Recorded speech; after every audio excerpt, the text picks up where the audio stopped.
Winter has arrived in Scotland. Here's 4 things to keep in mind if you're going out into the mountains this winter. Check the weather forecast. Check it when you're thinking about going and the night before and the morning of. And don't just check one place, check about 3 or 4 websites and places. I use Met Office, Windy, Mountain Forecast. There's a whole load out there. Take your pick, get an average. You need to know what conditions you're about to head out to and if you're ready for them, which brings me on to my second point, which is, have you got the gear that you need? So if it was really snowy and icy, then I'd be looking for having crampons and an ice axe. If not so much, you can have just your walking boots, maybe a pair of micro spikes. Do you have the kit you need to get yourself up there and keep yourself safe and warm and dry?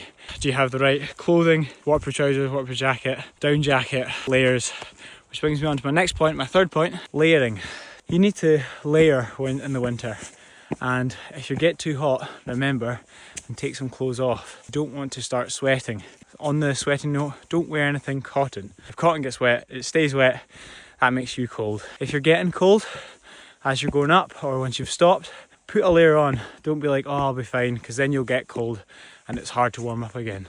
Kind of regulating temperature, taking things off or putting things on as you go to regulate your temperature. And finally, have you got enough of this? Have you got enough daylight? Have you set off early enough? Maybe think about setting off before the sun rises if you've got a big day ahead of you. Think about your pace, how long it's going to take you, when the sun sets. You also obviously can be descending in the dark, you can be ascending in the dark. You need to know your navigation. Remembering a head torch is important because if things go wrong and you take a wee bit longer, then you'll need to be using that on the way down. There's just 4 points, there's a lot more to keep in mind, but think winter this winter, check out Mountaineering Scotland's advice, and yeah, there's a lot of things out there that can help you be more safe on the mountains. Be prepared, think winter.